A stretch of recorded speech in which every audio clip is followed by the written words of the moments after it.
The force is strong here, even stronger than the coffee. This is the podcast you're looking for. Coffee with Kenobi presents Rebels Reactions with Dancy and Corey Club.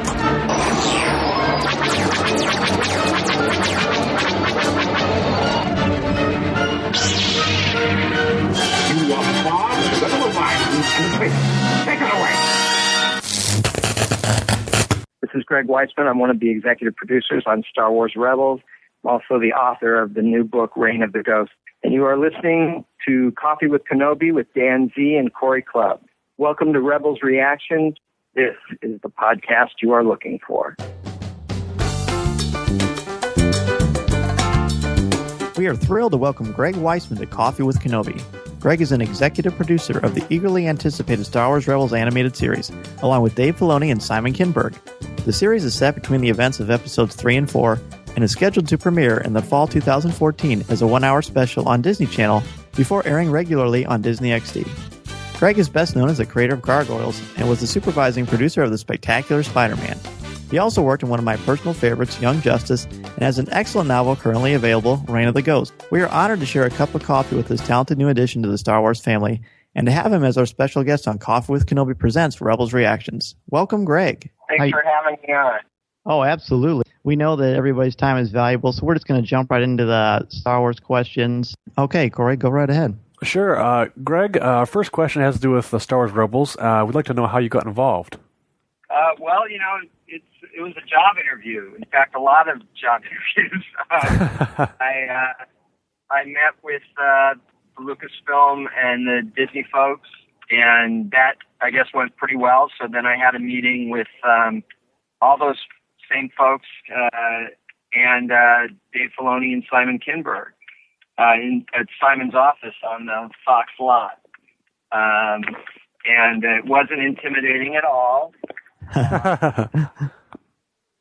And that went pretty well. And so then I had another meeting with some Disney execs and Lucasfilm execs and Dave Filoni. And then we had a lunch. And I think that was it. Yeah, I think there were 4 meetings. And then they offered me the job. And it was extremely, extremely exciting. And then after that, you know, they flew me up to Big Rock Ranch, and I stayed at Skywalker Ranch, which was pretty much the coolest thing ever. I'll say. Wow. And we just dove in.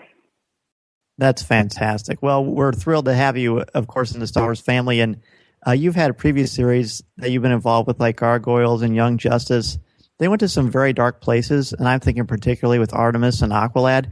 Can we look to Rebels to set a similar kind of pace? Well, you know, it's not like dark is what we were going for, even on Young Justice. I mean, what we're doing is telling a story on that show, and sometimes the story gets a little darker, and I think that's probably going to be the case on Rebels.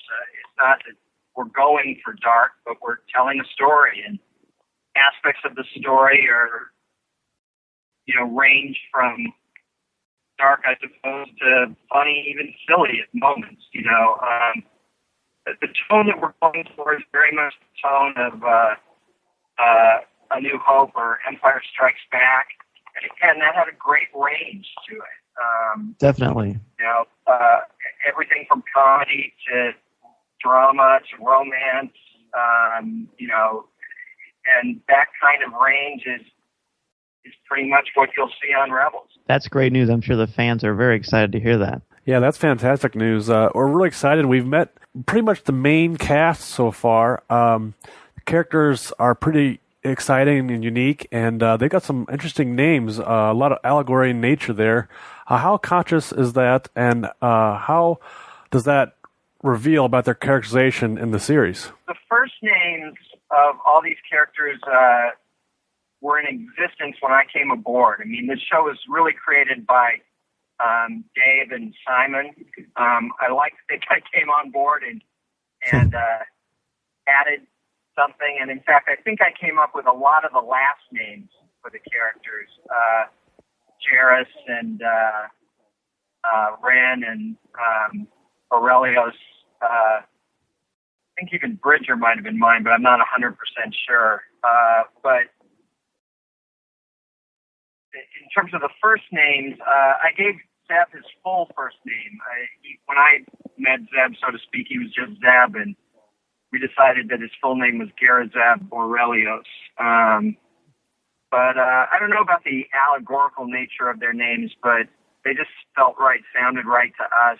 I'll admit I even questioned the names Hera and Chopper. Really? For very different reasons. Hera, just because, I was a little nervous that maybe that was a little galactic-y. Sure. But I liked the name a lot, and everyone else felt good about it, so we sort of didn't worry about that. And Chopper, we just sort of wanted to understand where that name would have come from.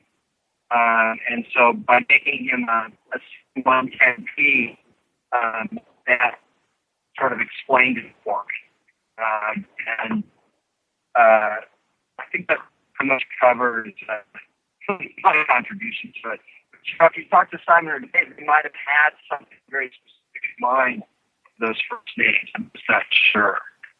Well, it's fascinating. Plus, Hera, talk about strong female empowerment. So what you're doing here is fleshing out these characters in the Star Wars universe. But as you've been going along with this incredibly talented team you have, who's been the most challenging to flesh out as the series development progresses?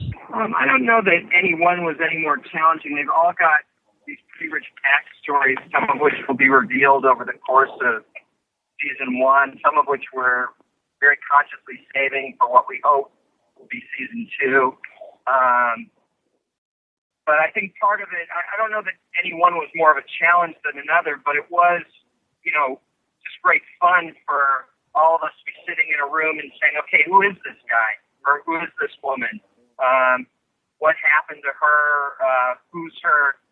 Our little crew forms a family unit, but we wanted to know, okay, that's fine, but who were these characters' families before we met them here and before they joined this crew?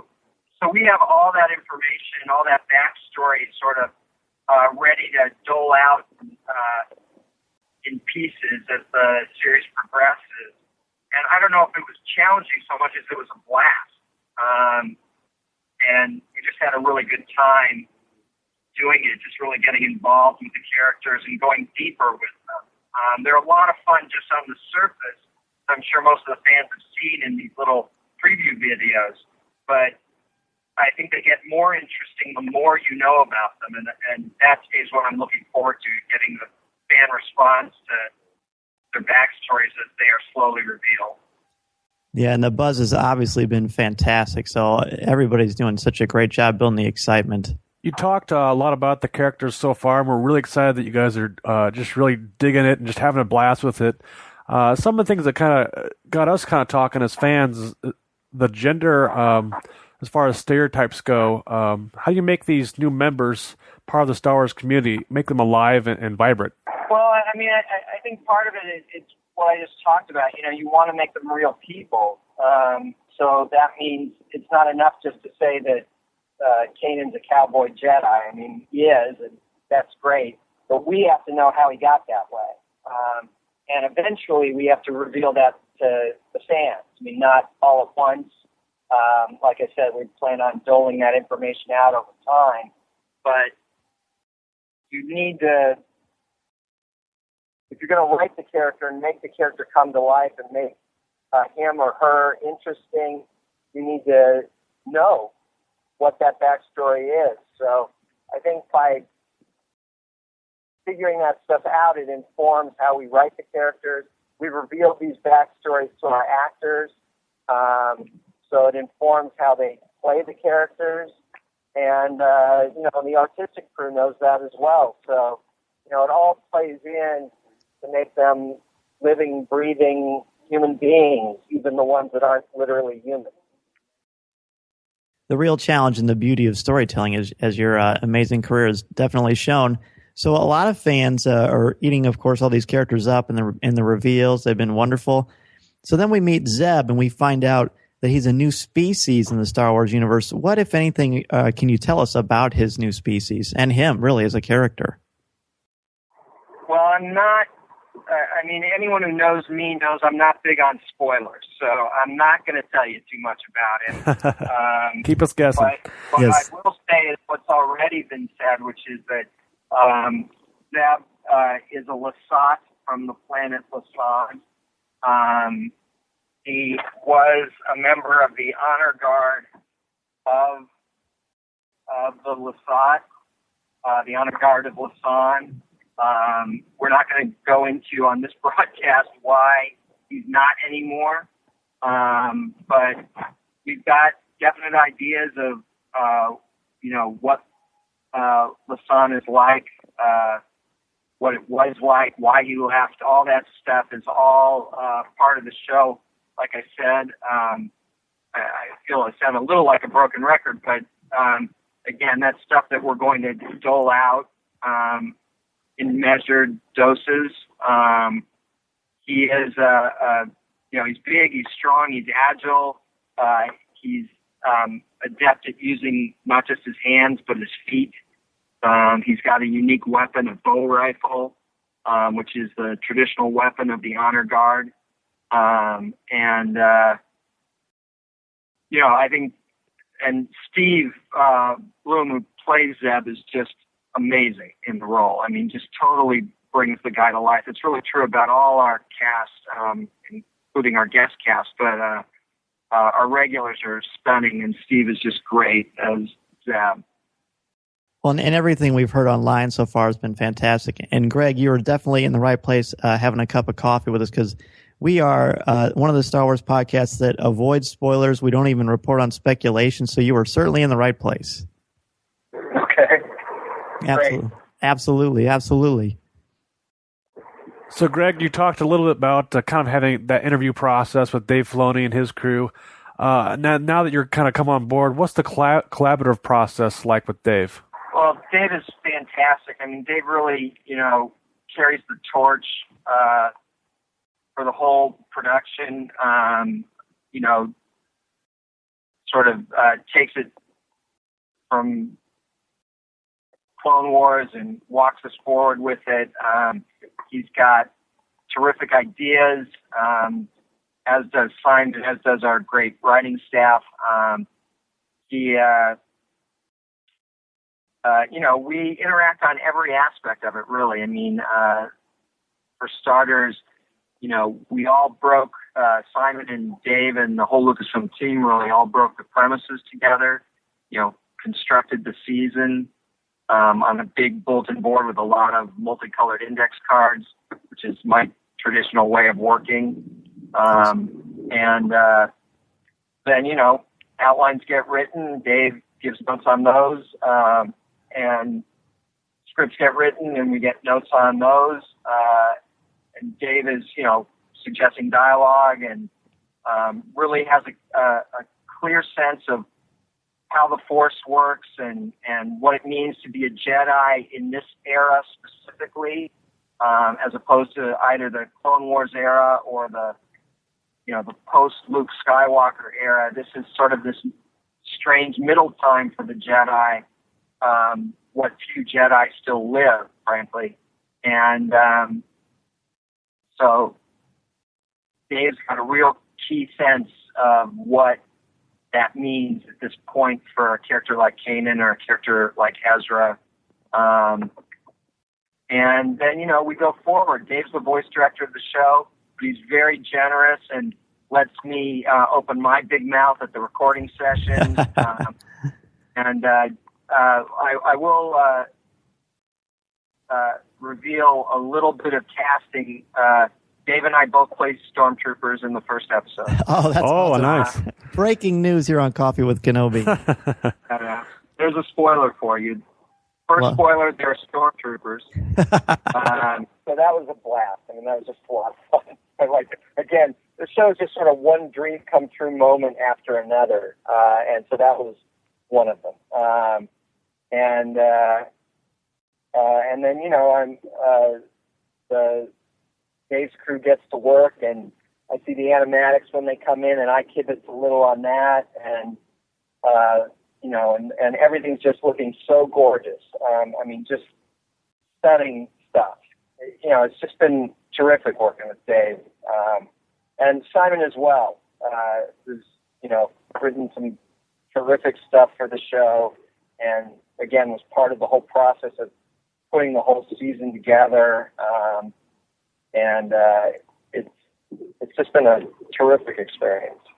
It sounds like an amazing dream come true. I'm sure the fans would love to just be a fly on the wall to see that amazing collaborative process with all of you. I'm sure they would. But, We're so thrilled to have you on. It's a real honor for us because you're doing some great work already. So tell us about your background in writing and how that led to animation and comics. You're living the dream. I started writing my first novel in second grade. I won't put you through everything I wrote between second grade and now. But the point is I pretty much always wanted to be a writer. In any event, I've always wanted to be a storyteller. And by the time I was in second grade, I knew that meant being a writer. And I have, I, by the way, never finished that second grade novel. It was a very dramatic story about the faculty sixth grade softball game. Well, sure. But I never quite got around to finishing that one. In fact, I have many unfinished novels, and two finished ones, thankfully, finally. I just always wanted to be a storyteller. If I lived during the Middle Ages, I'd be wearing tights and walking from town to town with a lute or something like that. So we're kind of lucky that, everyone's kind of lucky that don't live in the Middle Ages. No one wants to see me in tights and no one wants to hear me sing. But that's just what I've always wanted to do. And I started working in comics when I was in college, a sophomore in college. I started at DC Comics. When I graduated, I moved to New York and got a job as a editorial assistant at DC, which is a fancy title for Xerox boy, basically. Associate editor, and I was freelance writing for them, and I moved back to LA, which is where I'm from, went to USC and got my master's there, got a job at Disney, working at Disney Television Animation as a junior executive, developed a bunch of shows, tried to learn the whole business of animation. I hadn't set out to be in animation per se, but I loved it when I got there. Worked my way up to being director of series development there, but wasn't doing a lot of writing on my own. I was sort of writing as I developed these new series, but then, I'd always hand the series off to somebody else on Gargoyles. That I finally sort of said to my bosses, hey, I don't want to leave this one. I want to keep working on it. And I moved over and became a producer on the show.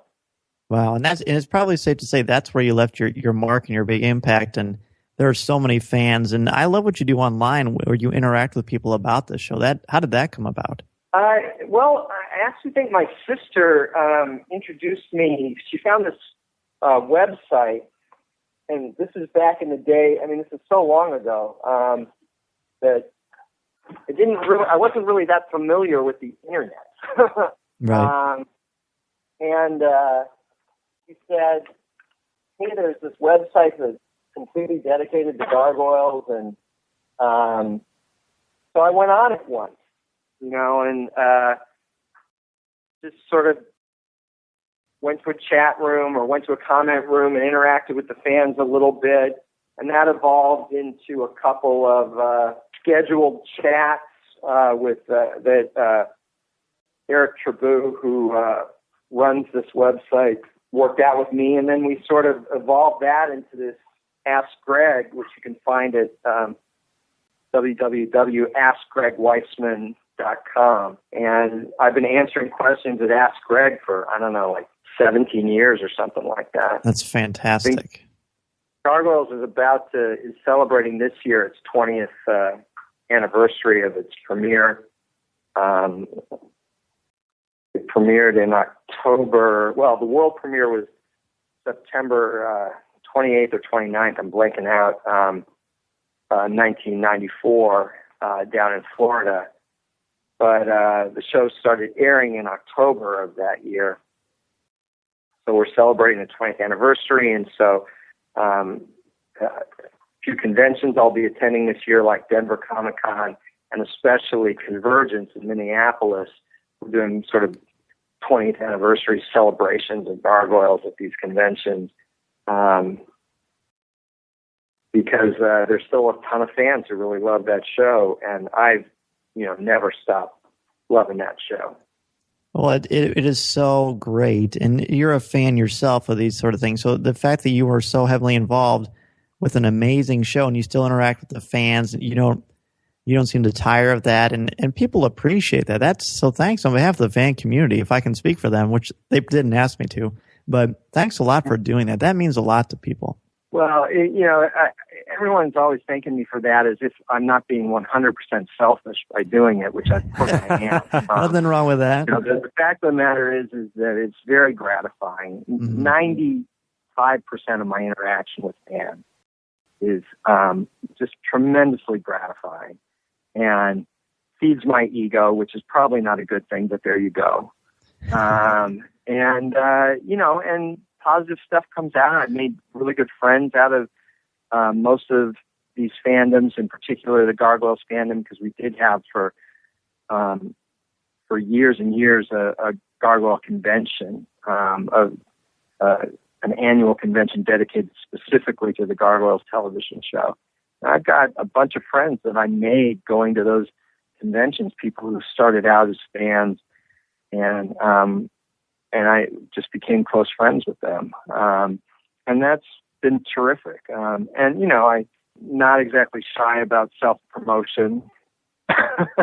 So, for better or for worse, that's, another aspect that really all this interaction with the fans is selfish, completely easy and fun for me because it's selfish. Every once in a while, you run into a fan who's less pleasant, and every once in a while you get a little tired of people asking for spoilers when you've told them over and over again that you're just not going to give them. But for the most part, like I said, about 95% of my interaction with fans is incredibly positive, and I just really do enjoy it.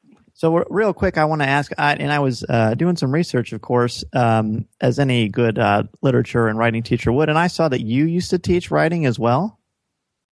Yeah, I've taught, I taught at USC.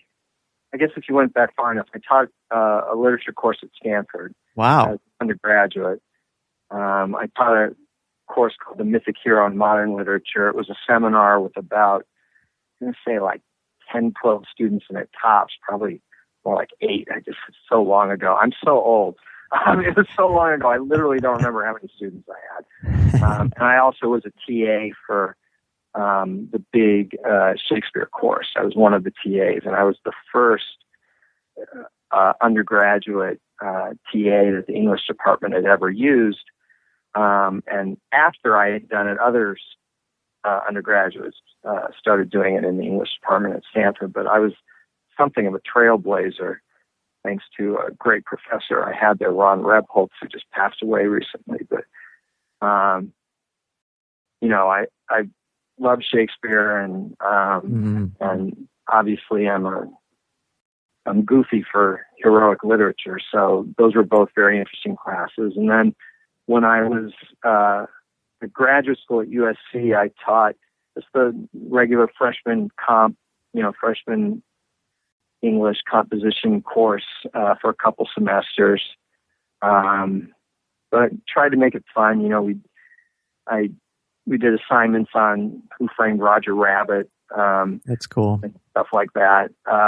And then later, Kevin Hops and I taught through UCLA Extension, we taught courses specifically in writing for television animation. And we did that for a while, and we sort of created this mega course that went over 2 semesters and taught all about the writing process, but also taught all about the production process of animation as well, since I feel strongly that if you're going to write for a medium, you need to know how the product is made from top to bottom, not simply script writing processes. Absolutely. We taught that course for a while, but I have taught on and off over the years. I enjoy teaching. I hear you. Well, this is I'll do a little plug for myself. If you go on to StarWars.com right now, I'm on the front page. I'm the teacher that did the article about how I incorporate Hamlet and Shakespeare and Star Wars together. Well, that's great. I mean, that book that came out recently, Ian's book. Yeah, Ian Desher. That was terrific. The Star Wars done as a Shakespeare play, I thought was great, and had some talk about, just for fun, at some convention or other, putting on that show like a radio play kind of thing. I just think that'd be a lot of fun. That'd be great. In fact, he at the end of the month, he's coming to my classroom through the internet, and he's going to help me teach the kids about iambic pentameter. That's very cool. Yeah, it's going to be a lot of fun. So, Greg, you're also a writer, a novel writer, and I myself am a writer. I've published a couple books myself. But tell us a little bit more about your writing as a novelist and your new book, Reign of Ghosts. Reign of the Ghosts is a novel that came out this past December and is available at bookstores. If they don't have it on the shelves, just go to the desk and you can order it. Or obviously you can go to Amazon or websites like that and get it there, either as an ebook or as a hard copy. And it is the story of a 13-year-old girl named Rain Kasik, who lives on a tropical island with her parents. Her mom runs a bed and breakfast. Her dad runs a charter boat service. And even at age 13, Rain spends a lot of her time, sort of working for tourists. And she feels a little bit, as 8th grade is about to start, it's the summer before 8th grade, that her life is set. That she'll go through junior high and she'll go through high school and she'll graduate, and then she will continue to work on this chain of 8 islands, the Ghost Keys, otherwise known as the Ghosts. And she will continue to work for tourists, and that's going to be her whole life, and she feels very trapped. And the one person who sort of makes her feel like there's something else out there besides that is her maternal grandfather, who gives her this family heirloom. It's an armband. Actually, he wore it on his wrist. The grandfather did, but since she's considerably slimmer as a 13-year-old girl, she wears it around her biceps as a armband, and it's these 2 intertwined snakes. And from the moment she puts it on, she feels different. She feels special. She feels part of this generational line. And in fact, that armband sort of grants her special abilities, and the main one being that she can communicate with the dead, with ghosts. Wow. And so she finds out over the course of the first book that she has a destiny, that she has a mission. And it's a 9-book series. The first book is Reign of the Ghosts. That's out now. The second book is called Spirits of Ash and Foam, and that comes out July 8th. It takes everything deeper. There's a lot of adventure. Rain has a best friend, Charlie, who is part of her adventures. There are ghosts. The second book has a lot of mythology from the area, which is the Taino mythology, which is a rich tradition with a lot of great stories that hasn't really been touched on by pop culture. So for me, at least, it felt like, I love mythology. I put mythology in Gargoyles. Star Wars has a great mythology of its own. So I love that stuff. But here was a mythology that was new to me, at least. and felt fresh and new from a pop culture standpoint because I hadn't seen it exploited much by other writers. And so Rain and her stories are rich in all this, myth.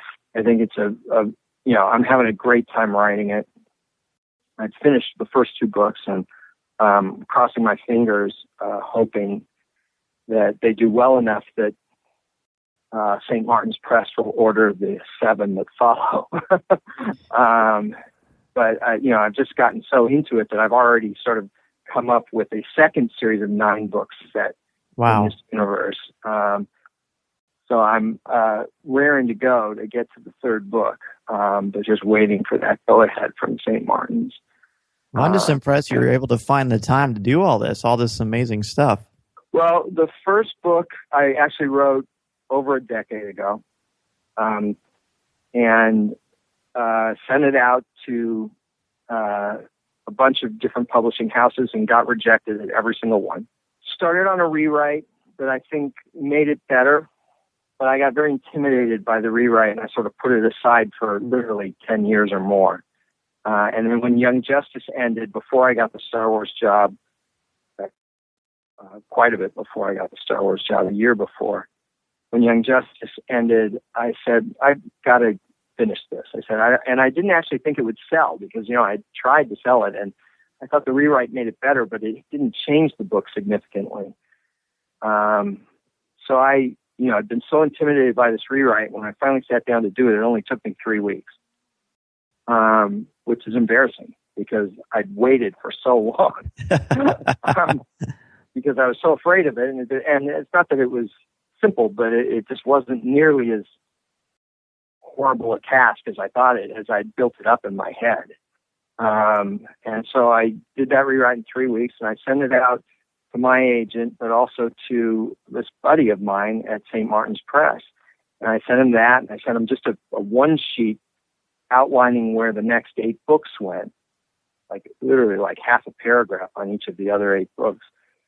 And 3 weeks later, he wrote back and saying they're going to buy the first 2 books and see how it goes for the ones that follow, which was terrific. Meant I had to write the second book. And, when I had written the first book so long ago, I literally had no memory of how long it took me to write the first book. I still have no idea. I cannot remember. So, I sat down to write the second book, October and November of 2012, doing research. Then December and January, outlining the book. Again, my method is a lot of index cards on bulletin boards, and this second book was 693 index cards by the time I was done. Wow. And then started writing in February, and then got the Star Wars job in May. So I realized suddenly I went from having, no other work, so all I was doing was the book, to having a full-time job on Star Wars and yet still having a deadline on the book. So I had some summer months in there that were kind of hairy, but I finished the book in October. So it took me exactly pretty much a year to do the book from start to finish. Again, it would have been faster without Star Wars, but I'm not complaining about the Star Wars thing. And in fact, what I'm doing tonight is I got the copy edits back from the publisher, and over the last couple of days, I've been going through those, making sure there are no typos, that kind of thing. And so tonight I have to finish that and send it out first thing tomorrow morning so that, it's all on time to be published on July 8th. Well, that's great. And I love hearing about how things come about and how the writing process is different for everybody. Could you talk a little bit about how from writing a novel and writing a screenplay, what's the different process for you about going about that? Well, I'm not an expert in screenplays. Teleplays, I think, for me, the process isn't too different. It's still about, I like to get all my ducks in a row on that kind of thinkers. So, I like to, when doing a teleplay, we do outlines, we do premises first, make sure everyone's on board with the basic story we want to tell. Then we do the outlines where we get all the structure set up. We break it all down scene by scene so that we know when we go into the teleplay process, we know exactly how the story is going and supposed to go. And it makes things pretty smooth so that the teleplay can focus more on the art of it and not the structure of it. And when I wrote the novel, it was very much the same way. I did all my research first, and I outlined it in tremendous detail. And it doesn't mean that I don't make changes as I go. Serendipity comes up, an idea comes up, you go with whatever works best in any given moment. But I still like to have that framework all set up in advance. I need that. There have been times, more often on comic books that I've written, where I just said, I'm going to wing this one. I'm not going to outline it in advance. I'm just going to write as I go and see what happens. And I've tried that a couple times in comics and regretted it pretty much every single time. I'm sure it works great for certain people, and everyone's different. I don't claim to have, the final word on how other people should write. But for me, I need to have that structure figured out in advance. That makes sense. That's kind of one of the things that I tell my students when I'm teaching them creative writing and different things about how you get there. Everybody has their own unique process, but it's the end result that, of course, you're shooting for. Well, I can't have Greg Weisman on Coffee with Kenobi and not ask you about Young Justice. It truly is one of my favorite TV shows of all time, and I'm not just saying that because you're on. And me and the boys were probably as disappointed with the cancellation of that as we were the Clone Wars. So I would love if you could maybe spend a few minutes and tell us about your time on Young Justice. Well, Young Justice was a great experience. Brandon Vietti and I developed the show with Kevin Hopps and the folks at Warner Brothers and DC and Cartoon Network. And we just had a blast on it. We had a phenomenal cast. We had great writers. We got some really great stories told. And we had a lot of really great stories left to tell. And so we were easily as bummed as you guys were that it didn't go forward beyond the second season. But, I'm a big time comic book geek. And I love those characters. And I've always been sort of fascinated with the younger characters and where they go. And Young Justice provided us with the opportunity to sort of show those characters in various stages of growing up. And it also allowed us to create sort of our own version of the DC universe. And that was a huge kick also. So, it was a truly great experience, and we were sorry that it ended. Oh, and realistically, and this is just me talking, not you, but I think what you did on Young Justice, and I think you and I are actually pretty close to each other in age, and to me, the Young Justice canon was as good or better, honestly, than what they're doing with the new 52 now. Well, I don't have any opinion on that. I know you don't. I know you don't, but I sure do. And that's not me being diplomatic. I haven't read the new 52. No. When it first came out, I was in the middle of things and was just too busy to get to it. And I'm sure they're doing a lot of great stuff there. And it's a lot harder. You're talking about, 52 books just to start with. By now, it's probably twice that many. And all these editors, all these writers, it's a much more challenging task than what we were set out to do, which was to create one cohesive TV series, which then later included comics based directly off the TV series and a video game based directly off the TV series. And even that was challenging, but it's a much smaller scale operation than an entire line of comic books. And like I said, we had a great time on it, but I don't feel like we're in competition with New 52. I'm sure they're doing great stuff on that as well. Oh, no. Just my own. To look at it. Sure, just my own personal bias there. I do want to ask, are you allowed to say what kind of storylines will we have seen if Young Justice had continued, and if that will ever happen as far as in any medium, will we see anything? Well, I hope so. We think that was Earth 16 was a pretty interesting, universe, and we'd like to get back to it at some point if and when DC, WB, and or CN would like to. So for that reason, I'm not giving away spoilers for what we had planned for season 3, Cool. because someday we'd still like to do it. Oh, good. That is probably the best. That might be my favorite thing I've heard so far today, because that's a great show. And your take on Superboy is my favorite one that's ever been done. Well, thanks. I mean, and I really should give a lot of credit on that to Brandon Viatti as well, who's so smart. I mean, literally smartest guy along these lines I've ever met, and we really did it together. I get a lot of credit for that because I've got a track record, and that was the first show Brandon ever produced. But the fact is, so much of that was Brandon, and so I really need to share credit with him.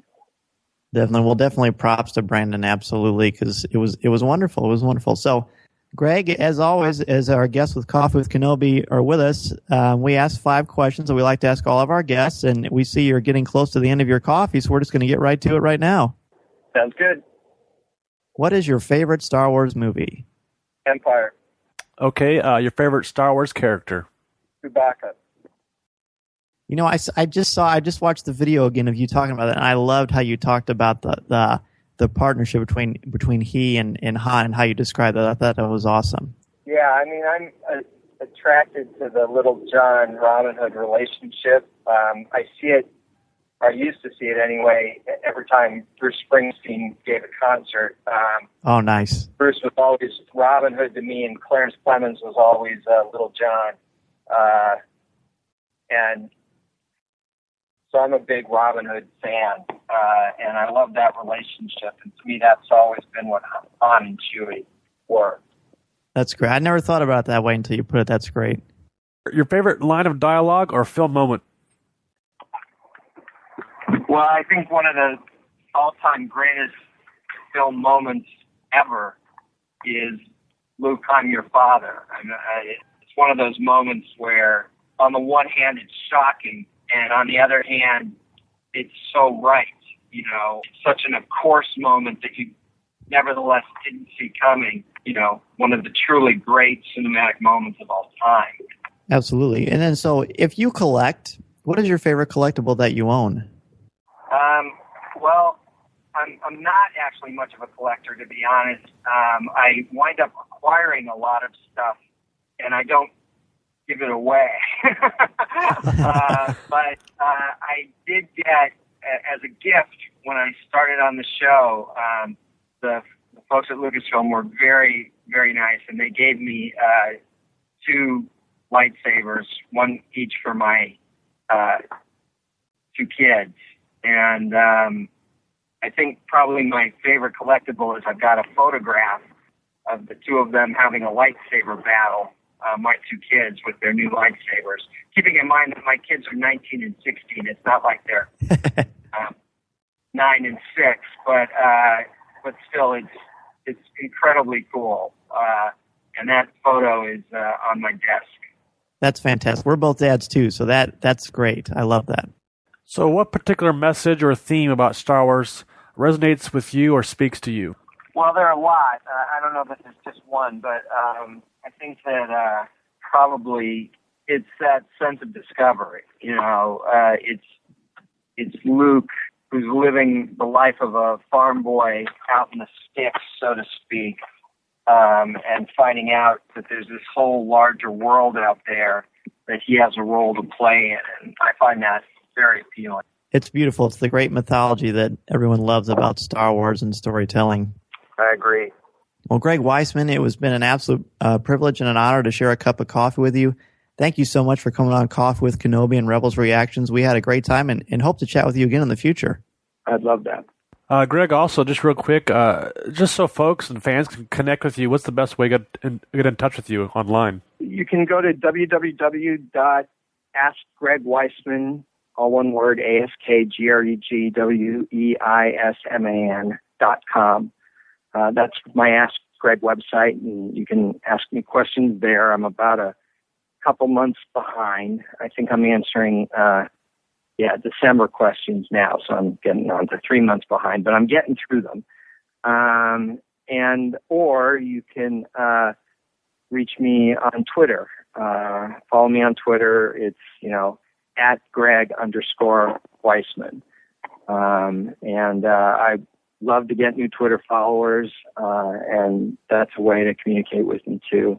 And again, I just want to shamelessly ask your listeners to buy my book, Reign of the Ghost, available on Amazon or at bookstores. And again, the second book in the series, Spirits of Ash and Foam, you can pre-order it now on Amazon, but it comes out July 8th.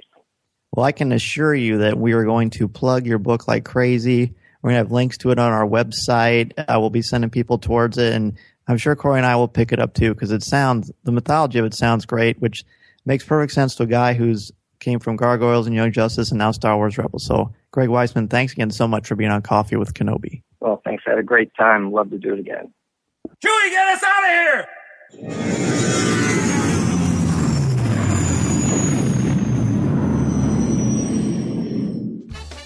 If you would like to respond to our question of the show, have a comment, or just want to say hello, send us an email or MP3 at feedback@coffeewithkenobi.com.